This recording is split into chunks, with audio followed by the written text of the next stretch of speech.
on this major day in history, on this historic day in history, on this day where Mrs. Rosa Parks changed history, where she sat down in a whites only section bus so that African American people of color could stand up, where she did what Plessy did in the case of Plessy versus Ferguson. It went before the Supreme Court in 1896, so he did it on a train on this day, back in December 1st, 1955. History was changed once again. And here we have an example of white skin privilege. I ask you the question, what would have happened if President Obama had done one of the things, just one of the things, that President Trump has done? What would have happened to him? His presidency. And here's an example of white skin privilege, especially white male, rich white male skin privilege that's being pointed out. The difference of how people are treated based upon the color of their skin, even rich African Americans. It's on every single tabloid, every single news coverage. It's on the bottom ticker. It's asked about every single day. But it seems like to me that the whole Jerry Jones situation photo, and I know it was years and years ago and we all make mistakes, I get it. But it seemed like it's just been buried under like, oh, it happened. Okay, we just move on. LeBron James, quote, as a black man, when we do something wrong, it's on every single tabloid. Think about that.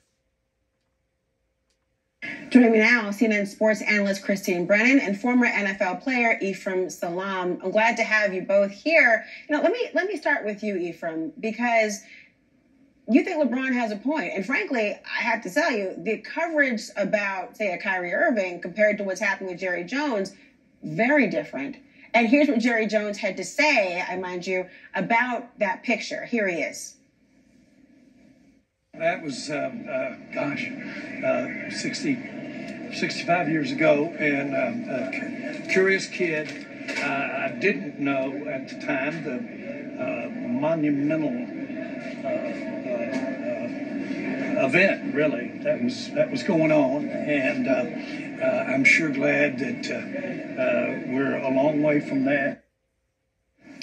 Ephraim, what do you make about the standard that LeBron is referring to, a double standard of not only the coverage, but also the way in which black athletes have to atone? It seems he was implying. What do you think?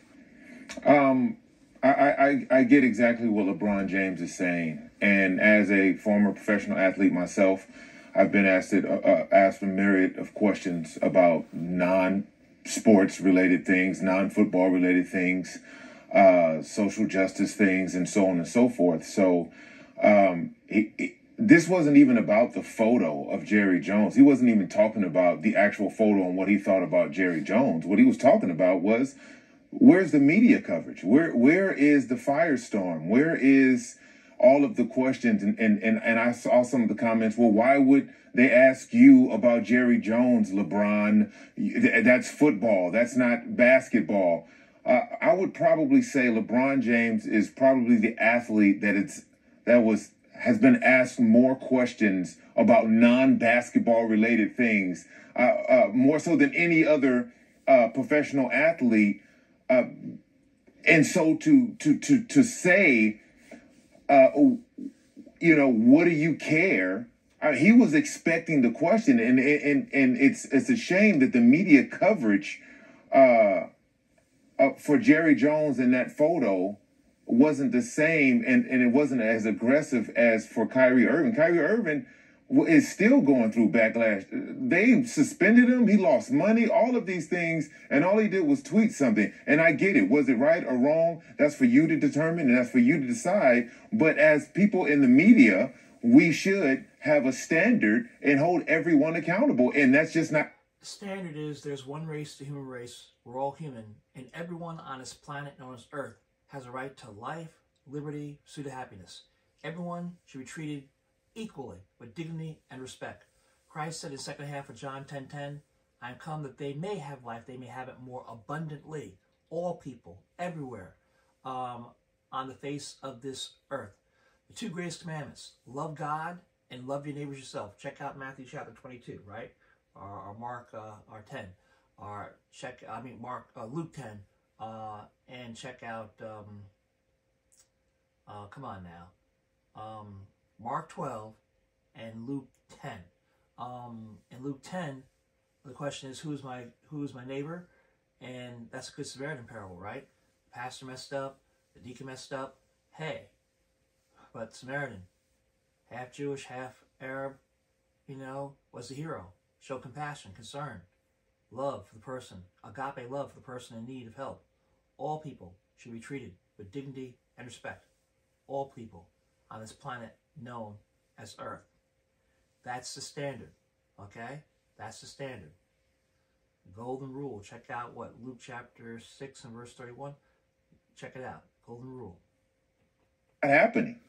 Well, Christine, I want to bring you in here in the conversation because the statement, all he did was tweet. Let's just be very clear. It wasn't as if he tweeted LOL or an emoticon in some way, an emoji. The concern was about the substance, matter, and nature of the documentary dealing with anti-Semitism. And so, but the larger point here is about, I think it is a bit of a cop-out to suggest, oh, LeBron, we only want to ask you about basketball. This is a person infamously who was told to stay in his lane because he had the nerve to venture outside of athletics and talk about social issues. So that's a cop-out. Yes. As a journalist, I would promise you, Laura and Ephraim, that I would ask those questions, and I would have tried to ask them as quickly as possible after the Washington Post story. It absolutely is an issue. It is deserving of our attention. Racism at any time, 65 years ago or today, matters. And especially because Jerry Jones, the owner of the Dallas Cowboys, the most lucrative team in American sports, any league, any sport, he, in addition to being the owner of the Dallas Cowboys, he's basically like the second most powerful person in the NFL to Roger Goodell, the commissioner, Laura.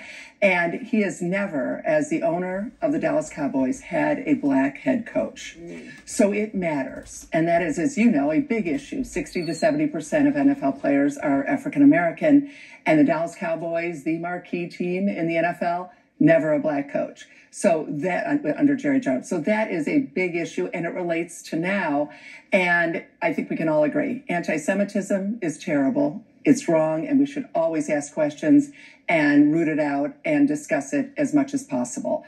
Racism, at any point, terrible. We should discuss it. And I agree completely that these issues both deserve attention. Ephraim, what's your reaction? And I know, by the way, LeBron James was a lifelong avid Dallas Cowboys fan. Of course. But he recently came out to talk about how he switched his allegiance to the Cleveland Browns, in part because of the Dallas Cowboys' position and policy about having to stand for and only in one specific way honor the national anthem. What's your reaction?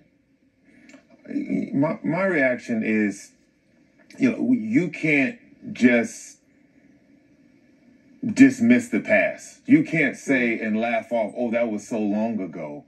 Wow, they dug that up. That was so long ago. Because we're still dealing with those same type of issues now, currently. And when you talk about the disparity between coaches and people of power and NFL organizations and owners compared to the players who make up between 75 and 80% of NFL teams, and there are no black head coaches, very few black head coaches, no African-American owners, then yeah, that's something that you can't laugh off because we're seeing it play out in real time. You want to talk about desegregation and segregation and all of that. Well, it seemed like the top of the food chain in the NFL is pretty segregated. So if we really want to get into the issue, we can talk about that, and then that'll fall on Jerry Jones and show, okay, what have you done as one of the most prominent owners to desegregate the ownership group and head coaches and things like that? So it's very important. It's not something you can just let. That same question can be asked of the Republican Party, right? why is it mainly a white party? And it shouldn't be, by the way, okay? Because of the Southern strategy. That's the answer, the Southern strategy. I'll give you an example. After slavery, the 15th Amendment gave men of color the right to vote, okay, back in, 1869. And black men and white men in the South voted together in fusion coalitions. They voted economics. They weren't concerned about the color of skin. They're concerned about a better life for everyone. So the newly freed slaves, right, with slavery, you worked night and day and night, you paid zero. So the masons, the bricklayers, the seamstress, masons, anything that the middle class or lower class would do, right? The slaves had to do it for free. By the way, who did that hurt? That hurt white Americans. What do you mean? It kept them out of jobs. So, slavery hurt white Americans. That's why I believe they need reparations, as well as African Americans, Asian Americans, Latino Americans, and of course Native Americans, right? But I digress. You can check out the fact that these men, black men and white men, voted together, that they were able to pass the Civil Rights Act of 1875. Check it out, March 1st, 1875. You know what it said? Don't discriminate. An act to protect all citizens. Check it out for yourself. And then in 1883, Supreme Court in civil rights case said, forget about it. You can treat people differently. And then you have Plessy versus Ferguson. Plessy going on the train, sitting in the white section, right? What happened to him? They took him off that train, right? Treat him like Rosa Parks would be treated on December 1st, 1955. By the way, today is December 1st, 2022. And Plessy with the Supreme Court. And the Supreme Court said, segregation is fine. And check this out. Read it for yourself. Read the Supreme Court decision of Vice Ferguson for yourself. They said Plessy was 7/8 white, right? And 1/8 African blood, but the blood was not discernible. In other words, he looked white as snow. Okay? White as snow. Being African American is not a color. It's a state of mind, right? State of mind. Off. And us as media, we have to hold people accountable. We really do have to hold people accountable, just not the athletes or just not African Americans. There's a double standard here that it at some point has to stop. So I gave the example again about President Obama, right, and President Trump. That's glaring. Or you can look at health disparities, all right, of people of color. All right? But listen, everyone needs to be helped across the board. There's one race, the human race. We're all human. Everyone has a right to food in their stomach, clothes in the back, shoes on the feet, shelter over the head. Free health care like most industrialized world has, right? Right? Universal child care. A decent wage. All right? Here. I mean, we can go down the list of things that are needed to make life better and what true, authentic Christians should be supporting. Check out Matthew chapter 25. I was hungry, to feed me. So Christianity is a proactive religion that works to make the world a better place in the here and the now. It has done it, is doing it, and will do it again. So, thank you for being on my YouTube channel, One Race, the Human Race, All Human.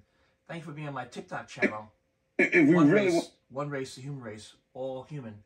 Thank you for being on my Instagram page, One Race, the Human Race, All Human.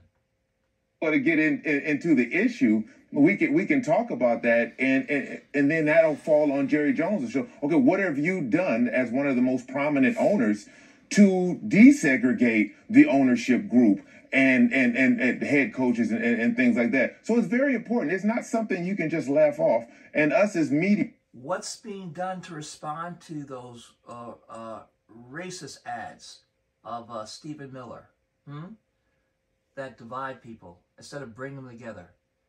Hey, when it comes to affirmative action, the greatest beneficiary of affirmative action, according to the data, is white women, right? And, you know, white women, when the country got started, they couldn't vote, all right? Slaves couldn't vote, okay? After the Civil War, black men were given the right to vote for a short period of time. I mentioned that already, 15th Amendment. And then women were given the right to vote in what, 1920, 19th Amendment? But then black women in the South could not vote until when? August 6, 1965, with the passage of the Voting Rights Act, where black men and white men and white women and black women all voted down south, right? But black people were not given that right down south until August 6, 1965, after people gave their lives. An example is Mrs. Viola Luzio, a Detroit housewife, white, Italian. After Reverend Dr. Martin Luther King's speech from March 25th, 1965, speech where he talked about in the 19th century how black men and white men voted together in coalitions. I mentioned that earlier, where her life was taken from her. Why? Because she was standing up for the right of people of color to vote. That's just one of so many, right? Goodman, Cheney, and Swarner, right? Back in June of 1964. President Kennedy, November 22nd, 1963. And then in October, what? No, let me go to September, right? 4 little girls. And then June 1963, Mayor Evers. I mean, the list goes on and on and on, right? My point is, people sacrifice themselves for democracy, for the right to vote, for all people to be treated with dignity and respect. There's one race, the human race. We're all human. What's the Bible saying? What, Acts chapter, 17, verse 26? And he has made of all nations one blood. All of us have been created by God equally. All of us are God's children. And all of us have a right to the fruits of this world and to enjoy those fruits. Life, liberty, right? Pursuit of happiness. Everyone on this planet known as Earth. God bless you, God keep you, and thank you for being on my YouTube channel, One Race, Human Race, All Human. Yeah, we have to hold people accountable. We really do have to hold people accountable, just not the athletes or just not African Americans. There's a double standard here that it at some point has to stop.